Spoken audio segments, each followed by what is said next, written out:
So the condo that we lived in Daytona. Yeah, that 1 bedroom, $500 a month, bills paid. Can you imagine? 1988 we moved there. 1988, July 88. The Great American Bash, 88 had just happened. It was still going on. Great seats still available for those of you wanting to go to the Cobo Hall. The pay-per-view had just happened. July the 10th. Lex Luger versus Ric Flair. Mm-hmm. I was told Rick was going to drop the belt. I was told that. In the WWF. I was in the meeting when it got switched. Hulk was doing the wild thing. Hulk, brother. Randy Savage was the world champion. Yeah. The Ultimate Warrior was getting over incredibly. But he took the belt from the greatest Intercontinental champion of all time. So it was that summer we moved to Daytona Beach. Def Leppard was huge with Pour Some Sugar on Me. Yeah. So we moved to Daytona Beach into a condo. How did we end up? Why that condo? You know, kind of know that. Okay, this is the odd thing, and this shows you wrestlers' logic, and we'll bring this around. Okay. In '88, Dad went back to work for Jim Crockett and Dusty Rhodes because Jimmy Crockett was, it was either you work for him or you work for Vince, and there was no way that was going to happen. And Dad had allegiance to Dusty and Vince, so Dusty and Jimmy Crockett. Sorry. And then so that Dad took the job, but the NWA, Jim Crockett and Dusty, had moved the office to Dallas, to Turtle Creek. It's a street boulevard in Dallas, which was closer to our house than the Sportatorium was. And Dad had just quit working for Fritz, whose office was in the Sportatorium, because Ken Mantell came back into the fold. And Jimmy Crockett's office was moved into Turtle Creek in Dallas. So the office got moved closer to us, but what did we do due to wrestlers' logic? We moved to Daytona Beach, Florida. Dad had come off a tour, or a tour, as he would say, about 21 days. The NBA Finals were just about to begin. And Dad comes home and he goes, "Boys, guess what? We're moving to a condominium in Daytona Beach, Florida." We're like, "Wow, we thought we were just going to move to Highland Park in Dallas. This is way better." Yeah. Mom's not really too happy about it, but I digress. So we end up, we go to see our family in Indiana for a few weeks, and then we go to Daytona Beach, Florida. Dad and Unc Kevin Sullivan knew this guy named Bill Hager, who was a nudist of all things. And he had a bunch of condominiums down the strip of Daytona on the shores, where not the more residential part. $500 a month, bills paid. So why not? But Kevin had lived in that condo. Kevin had lived in that condo before, and Hump had lived in that condo before too. Really? Yes. And Hump actually, I think, ended up moving into that condo for a second time after we left it. Yeah, I remember. I think it was the day we moved in there. Mm-hmm. It was Humpy and Nancy, woman from WCW, who her and Humpy, which was Kevin's wife or girlfriend at the time. Girlfriend at the time. Girlfriend. Her and Humpy were real close. Common law. And I think it was the day the furniture got moved in there. And, so I remember sitting there. I don't know if you know the story I want to tell. Yeah, I was there. But so we were sitting there, and I think a rainstorm. I mean, it rained like buckets. And so Dad was on the road, but Hump, I'm just saying because Hump was still working for WWF because they were only using managers on TV. Right. Okay. And Nancy hadn't really started working for Atlanta yet. Not yet. WCW or NWA. But anyways, it was just a funny story. Like, so we're sitting there on the new furniture, and I'm sitting across from Humpy. Humpy is Sir Oliver Humperdink. I don't know if everybody's catching that. But so I'm sitting here, and Humpy's sitting over there with Nancy, and they're smoking a cigarette. Yeah. And I just happened to be looking at Humpy. Never knew them to do that. I just happened to look at Humpy, and I don't know, just a funny story. On this brand new couch, he's smoking his cigarette, and you just see this ash fall off and just hit the couch. And then, it's brand new couch, and Humpy's just like, he knows I'm looking at him. He's just trying to make sure I didn't see it. I'm like an 8-year-old kid. So, and he knew I saw it. It's a wonderful house guest. Yeah, so it was funny. Humpy burned a hole in our couch, like the first day we got it. So, it gave the couch character, though. You can't fault somebody for that. Yeah, and Mom and Nancy were, they weren't best friends. They got along well enough. Well, there was a big age difference there. Yeah. I think probably 20 years at the time. I don't know if Mom or if Nancy looked at Mom as like, an aunt, or I don't even know if that. Because she used to call Dad Uncle Gary. Right. Yeah. She did. Again, I think half the dressing room called him that, but he adored her. Her. I do remember Eric. They were close enough, or I remember they were in our kitchen, and I don't know what was going on, what they were talking about, but it looked like. And I remember was like Nancy hugged mom. Like it was. Mom was probably claiming to be having a nervous breakdown. Yeah. She called the place Gilligan's Island because she hated it. Yeah. It's like, we've only been here a day. Give it a chance. What was the place? We went to lunch or Nancy took us to lunch one day. That place down in Flagler. Yeah. Yeah, no, there was a couple times. One place called Snack Jack down there in Flagler. And then there was that one place called Blackbeard's that was really cool. But that's Yeah. And then there was Key Largo. So we went out quite a bit. And she used to she would like it was at the place in Daytona. Yeah. She was teaching us how to draw. I think she liked to draw. Or she knew she could draw. I remember she used to draw like still life, like fruit and stuff like that. And wasn't bad at math either. Math? Yeah. What do you mean? Oh, she helped you. you. Oh, that's right. Was she there? Like you were doing math homework or something? Was that her? Yeah. Oh, okay. No, I took my I got on my surfboard, went down to their condo. Like what are your memories of that? I kind of when you said math. 5th grade math, which was any type of math for me is hard.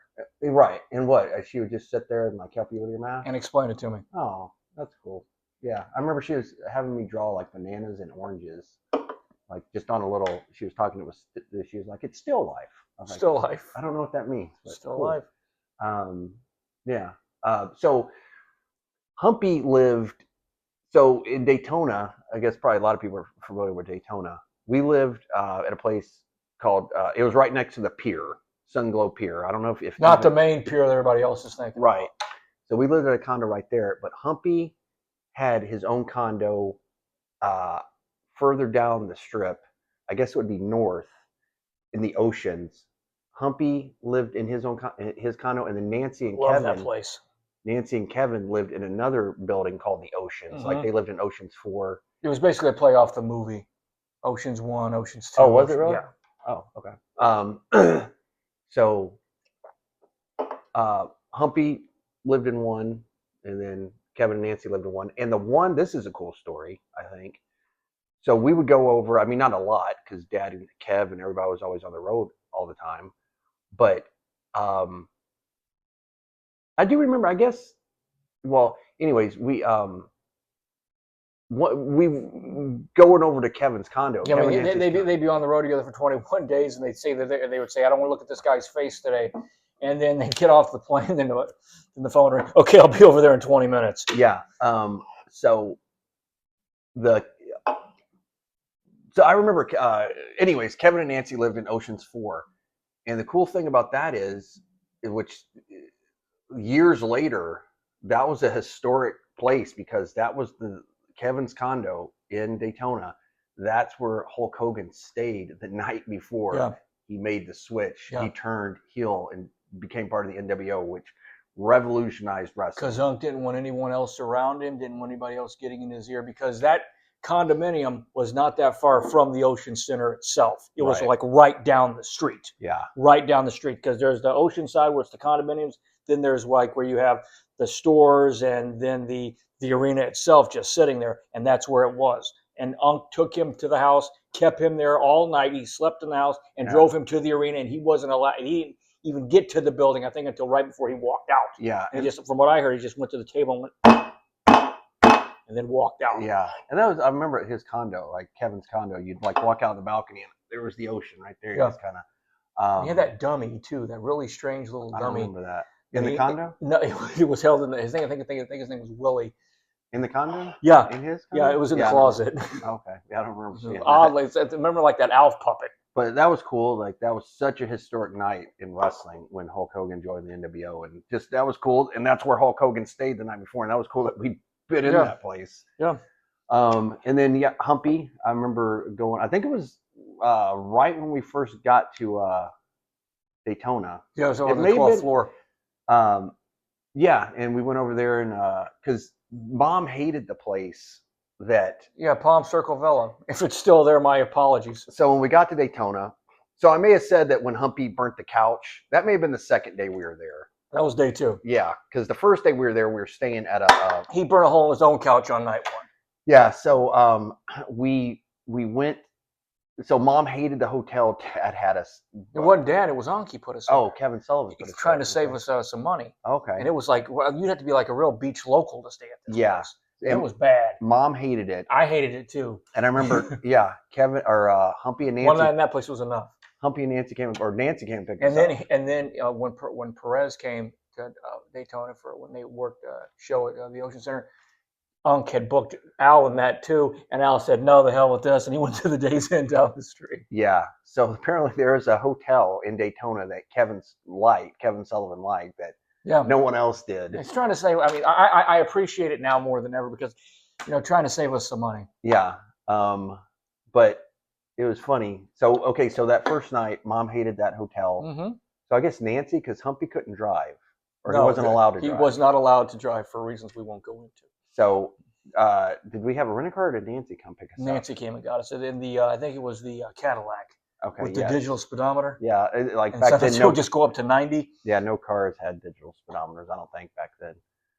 But anyway, so she picked us up because Mom was freaked out by the hotel, and we went and hung out at Humpy's all that day. Yeah. And he made us hamburgers, and that was, man, 35 years ago. I just remember going. And to if Humpy's. Mom would have said, I don't want to go back to that place, we could have stayed that night with Hump.